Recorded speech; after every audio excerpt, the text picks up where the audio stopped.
Woo-wee! Look at what we got here. Whew.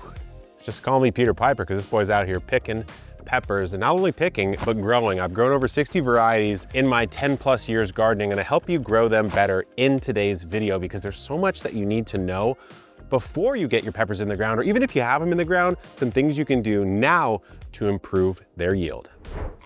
I'm here with my brother in spice, Jacques the Garden Hermit. We've actually spiced it up together in our spicy AMA where we ate way too many spicy peppers. I think we saw through the other end and we now understand how to grow peppers. I've seen through, I think I may have reached nirvana somehow. Yeah. But it's not so much about varieties of peppers, it's actually more about different species of peppers you can grow. So first off, you have Capsicum annuum. That's the most common and widely cultivated species that has bell peppers that we just harvested, jalapenos, cayenne peppers, poblano, the paprika pepper, banana peppers, and more. Next, Capsicum frutescens. These peppers generally are smaller and they grow pointing upwards. They're known for their pungent heat. Think of Tabasco pepper or even those bird's eye peppers. All right, now a confusing one, Capsicum chinense. Don't let the name fool you. These peppers actually originated in the Americas, and it has some of the hottest peppers to their name, often with a fruity or floral aroma. I'm thinking habanero, Scotch bonnet, of course, the famous ghost pepper, and even the Carolina Reaper. Then there's Capsicum bacatum, which is also known as the ají pepper. And these are a new one to me that I'm growing in my garden this year. They're fruity, they have some heat, they tend to be very tall and vine-like and spindly. This year I'm going the ají limon and the regular ají amarillo. Okay, then you have a somewhat rare one with an interesting name, Capsicum pubescens. This is the least common of the domesticated varieties, and it kind of has hairy or pubescent leaves and black seeds. There's one called the ricotta pepper that's a good example of this. So those are the 5 species, but then you have the actual heat level of the pepper itself, which is measured in SHU or Scoville heat units. We found this out the hard way by eating about 30 hot peppers in escalating levels of Scoville heat units. But what you really need to know is mild peppers come in around 0 to 2,500. Then you've got maybe hot, I would say. Yeah, that's like the Serrano's, the 30,000 plus, and the Serrano is the one that got me really bad last time. And let's just say that I think it was actually 500K. It could have been hot, yeah. And speaking of 500K, you get to super hot peppers, the ghost peppers, the reapers. That's 500 to 1 million plus on the Scoville scale, which will absolutely destroy you unless you have a tolerance. Peppers are one of these plants that I would always recommend starting from seed. I never direct sow them for a variety of reasons. First of all, they grow very, very slowly. They hate wet soil and they hate cold temperatures. All those are things that you encounter in the early spring. So putting them outside directly in the soil is never going to end well. Instead, what I always like to do is start them into 6 cells or some smaller seed starting container, and then pot them up into larger things like these 4 cells here. These were actually started way back in February. So at this point, you could see they've grown quite a bit. I could have transplanted these outside maybe a month or 2 ago, but they're still totally fine to go out right now. Just make sure that before you plant them outside, you want your soil to be well over 60 degrees, not to be too wet, or else these peppers are just going to simply drown and die in that cold, damp soil. All right, let's transplant these bad daddies into the soil. I'll show you a couple tips on what you should do. So pop it out. Make sure the root system looks good. This one looks pretty dang good. It doesn't have a lot of circling down at the bottom. The most important thing is really your spacing. And peppers, I think recommended spacing is about 18 inches apart. 12 inches apart is fine. So this would be the difference, right? There's about 12, there's about 18.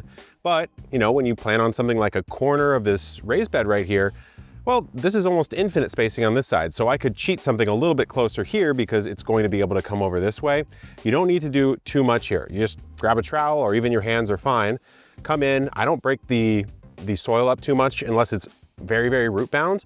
Then I'll come down. I don't overbury it. I just kind of go right at surface level. Now these guys are a little bit taller. We started these quite early in the season, so you will want to support them. The heavier the pepper, the bigger the pepper is going to be, the more you will want to throw a support down. A simple bamboo stake is completely fine. I like putting it in right at time of transplant. So I'd go like this, I'd take some twine, I'd tie it right around here. It's probably the only tie I would need to do. And then I'd space this one out right about there. I could put another one in between right here and keep on going down. If you wanted, you could remove early fruit when you transplant because you're still looking for size of plant before you're looking for huge pepper harvests. This plant wants to size up, get a lot more energy to produce more fruit later on. So it's up to you. I probably would end up removing this, but that's really all you have to know about transplanting. When it comes to growing peppers, one of the hardest things by far to get right is knowing exactly how much water your plants need. And the reason why it's so tricky is because both if you overwater or underwater, pepper plants will wilt their leaves. So how do you know which one it is, whether you're overwatered or underwatered? The best way to tell is to wait for the end of a hot day, go back through, water your peppers nice and deeply, and then check back in an hour. If the leaves are now standing upright, then the issue was that you actually underwatered them in the first place, and now they got the water, they're happy they have their leaves upright.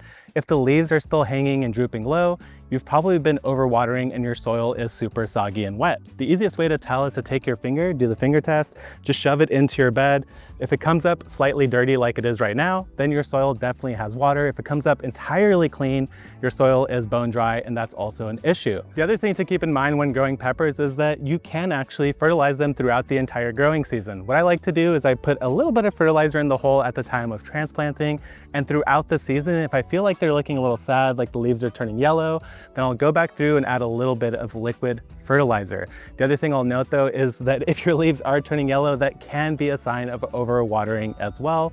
And you'll see that there are other issues related to watering as well. For a plant that loves the heat, you'd think peppers would also absolutely love the sun, and there's not an amount that's too much for them, but that's actually not true. They can get sun scalded. You'll see these sort of pale white yellowish spots that kind of sink into the leaves and stems.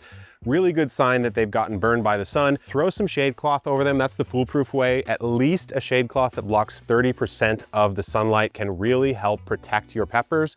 But if you don't have it or don't want to build a structure like this, you can plant them in the under canopy, maybe of something like your tomatoes, where the shadow is cast on the pepper area around 12 to 2 p.m. A lot of creative ways that you can do that, but this would be the foolproof way, throwing on some shade cloth. If you didn't know it, tomatoes and peppers are actually very close relatives. They're actually in the same family and they can suffer from the same issues. In this case, it's blossom end rot. It's when the blossom end or the bottom of the pepper or tomato starts to turn brown, sinks in, and basically rots the entire fruit.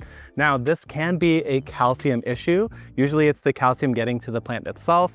And so how does the calcium get to the plant? Well, that's through watering. So usually inconsistent watering, like let's say you only water a little bit every other day and you miss a couple days and then you water again. You wanna have a regular watering schedule because inconsistent watering will lead to more blossom end rot. And that's basically it. You can try adding calcium, that might help, but just get your watering under control and you shouldn't have any blossom end rot issues. When it comes to pests and diseases, peppers don't get hit all too often, at least not as much as something like the humble tomato, which gets destroyed every year in my garden, but they still can get hit. So aphids and spider mites, probably the two most common pests you'll get. Aphids tend to feed on weaker plants, and also they tend to feed on other plants in a summer garden compared to peppers. But if you do see them, or spider mites, which have a ton of little sort of prickly points and they make the leaves look very sort of spotty, you can actually blow them off with water. A shower spray or a flat spray on a hose nozzle, you can mostly blast them off. The spider mites especially are very, very delicate. They won't be able to get back on the plant. And then disease-wise, there are some fungal bacterial issues. As long as you're keeping good airflow, good plant health, they shouldn't be too big of a deal. If you do find some problem, of course, you can use an organic spray and take care of it, but you really shouldn't deal with it too much. So this video gets you started with peppers, but there's a lot of problems you can run into throughout the season. So check out our pepper mistakes video right here. We have dozens of pepper varieties you can shop for at botanicalinterest.com. And until next time, good luck in the garden and keep on growing.